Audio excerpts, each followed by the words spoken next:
President Kyagulanyi mwannyinaze era siinaawo mbeera yonna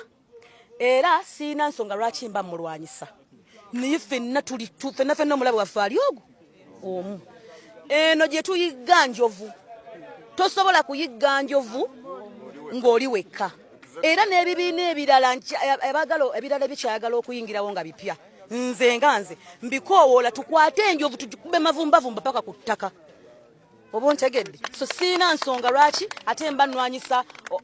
mwannyinaze ate nga naye ensonga gy'aliko nange gyenkola ki nange gyendiko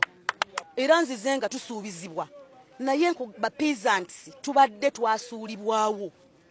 ng'oli bw'ajja n'abanga asuubiza basuubiza naye nga tebakola kati obulumi obwo natuuse ekisa ne mpulira nga buntu bunyinze ate nga ndaba nina obusobozi obusobola okukulembera ne tukyusa ekintu kino eggwanga ne tulyeyagaliramu nina emyaka 4 nkuze mpulira omukulembeze omu ate twasoma batugamba ffe bafuzi abato ab'enkya kakati enkya tetuuka Stacey Mayanja wadde president w'ekibiina bakiyita batya PPP because bitya ekyo ekibiina kyokka no bagamba mbu ekibiina ekyo kikadde kyaddanga olulaba National Unity Platform wekyali Bobi Wine kye yajjiramu nakino nakyo bwekiri kibaddewo nga kiri dormant kugamba ebibiina bingi ebikyasobola okujja si kipyambu bakirigestalinze kibaddewo nga kikadde kati ye president waakyo ng'okimanyi Minisita Stacey Mayanja agenda kwesimbaawo kuba president kubanga ekibiina ekibeera ono ye president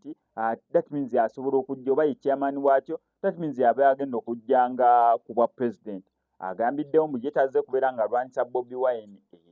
tazze kubeera nga alwanyisa Bobi Wine azze kubeera nga alwanyisa njovu so mumukwate bulungi baami mukyala wa Stacey Mayanja waliwo eyayogedde n'agamba nti ebintu ebimu abantu abamu bagezesa Mukama Katonda kati watiifu nga Stacey Mayanja yeesimbyewo kuba president abantu ne basalawo okubeera nga bamuwa akalulu